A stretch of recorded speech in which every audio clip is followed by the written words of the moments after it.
Hello everybody, and welcome to the X32 soundboard by Behringer. So this is a digital board, digital parts right here, and analog, which is everywhere except right there.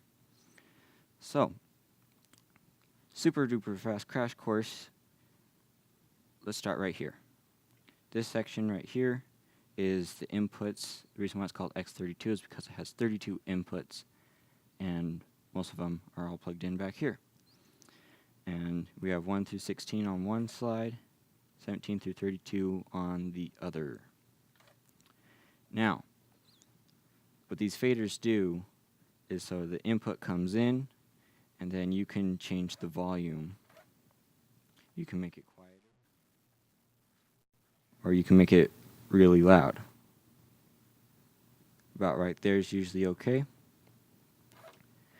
Now, if we go down to the third one, we have our auxiliary inputs.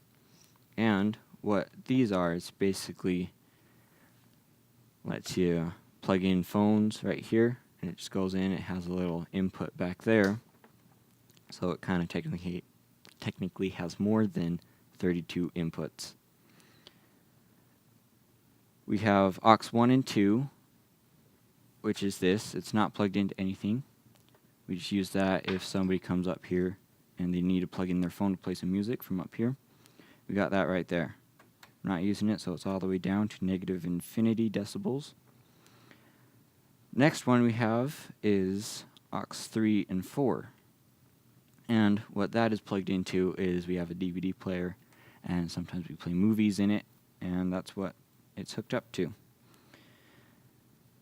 Aux 5 and 6 is the computer. We have computer, and we play stuff like slides, videos, all sorts of stuff like that. And then we have the USB, which is just right up here. So if you're going to play any tracks or anything off of the USB, you can plug it in right there. You just click this view button, and it'll come up to here. You can cycle down to where your song is and push play. Then, all through here, we have effects, our effects rack, where it just basically holds different effects that you can program into the board. And then if you bring it up and unmute them, then you can put some interesting effects on people's voices. Now, if we come down even farther, we get to the bus master. Basically what the bus master is right over here, 1 through 8, 9 through 16. You get all of this right here, 1 through 16, all buses. So, bus outputs, we have 16 of those. We're using only 6.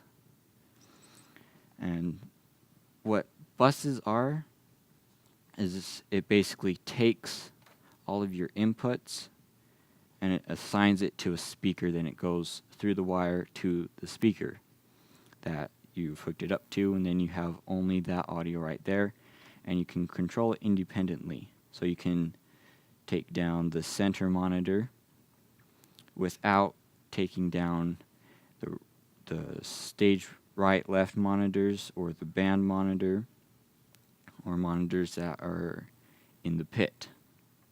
So that's an independent thing. It's better that way than doing just the house master.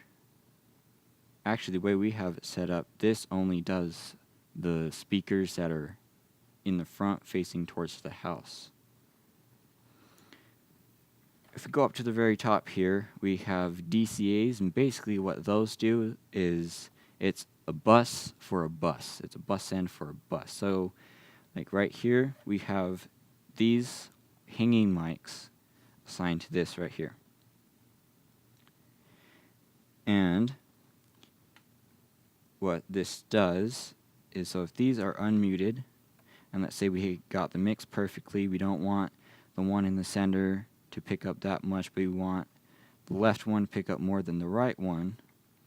We have our mix just fine right there, but we're hearing footsteps too loud on the stage. So what we can do is we can come up to here to our DCAs, and once we've assigned them to the correct spot, we can just pull this down, this fader down, decrease the decibels so that you still have your mix right here, but it's quieter. And you could also do that to make it louder.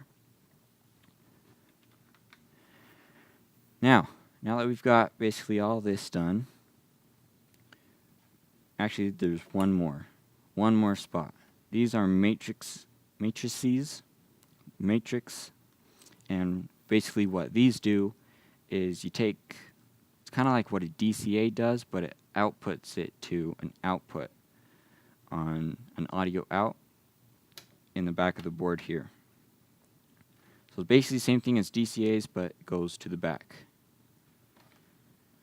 Now,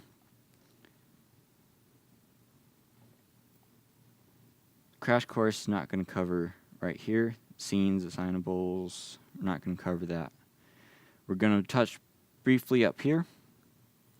So what the gain does, if you go ahead and select, I'll select me, so you can hear the difference. The gain, it can make a microphone less sensitive so that you have to speak louder, or you can make it more sensitive so that people that speak really quietly can be heard. With about the way I speak, I've put the gain right about there. Now, the gate ducker and the dynamics, I'm not going to talk about those in the crash course. Equalizer, basically what this does, if you go to highs and you put the frequency in the correct spot, I'll come over to here so I can look at the digital part, but you don't need to worry about that because you can do it over here. Frequency is that little thing right there, that orange light. If you turn it down, it goes down. That's about middle. You don't want your highs to be there because then you can just take your high mids and your low mids and put it right about there. Of course, my low mid is right there. So I'm just going to put this back up here so that you can hear my S's and T's and stuff a little better.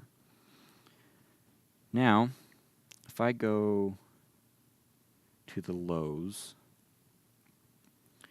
and I increase the gain here and I increase the width there, then you're going to be able to hear my lower portions of my voice just like that. You can turn it up as much as it'll go, or you can turn it down about right there. I'm going to put the gain back where it was and readjust the frequency there. Now, if you can see right here, there's what's called a low shelf. And basically what that does, if I was to take it off, then you could hear a lot lower. And that's not really good for some speakers because they can't go that low, and they'll try to, but they'll end up breaking themselves. So you usually want that on. And this is part of the configuring the preamp with the gain and the frequency of low cut. So you can find that right here. Alright, there you go. Find this right here, or you can just come into here, low cut, and do that. Like I said, I'm not going to cover the digital portion just yet. So now if we come right to here, this section right here, you can ignore that now. This has bus ends, and it has 1, 2, 3, and 4, then all these buttons right here. Basically what this does, if you're looking at your matrix or your DCAs, then you can, and you don't want to go into your buses during the middle of a show and you have to adjust a monitor really fast. If you know which bus it is in, then you can just, let's say we want to adjust bus number 4. I will leave it right here so you can see what it does. So you come here, 1 through 4, come all the way down to 4, and then you can adjust it. So that's useful if you're like up here and you don't want to go down there and you know what it is, you can just do it right up here real quick, because that never changes. I won't cover this in the crash course. So now we're coming over here to the mute groups. So what these mute groups does is it takes a group of inputs. Let's go ahead and show you number one. It takes you a group of inputs, and then what you can do, if you're again on another page, you can go ahead, you can click the mute group, it'll unmute, and it'll unmute what you assign to the group. You could also mute it too.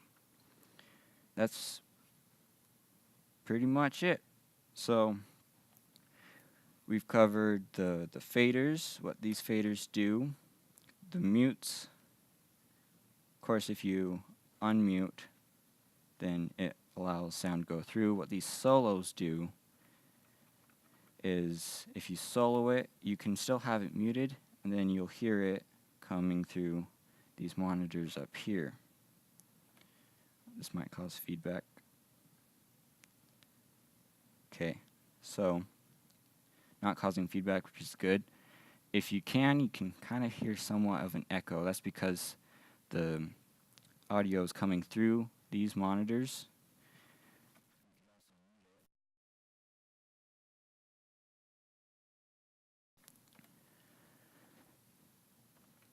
We've covered the selects, the gains, frequency, equalizers, bus sends, and the different things that you can do. So yeah, that's the super duper easy fast crash course on the X32 Behringer soundboard.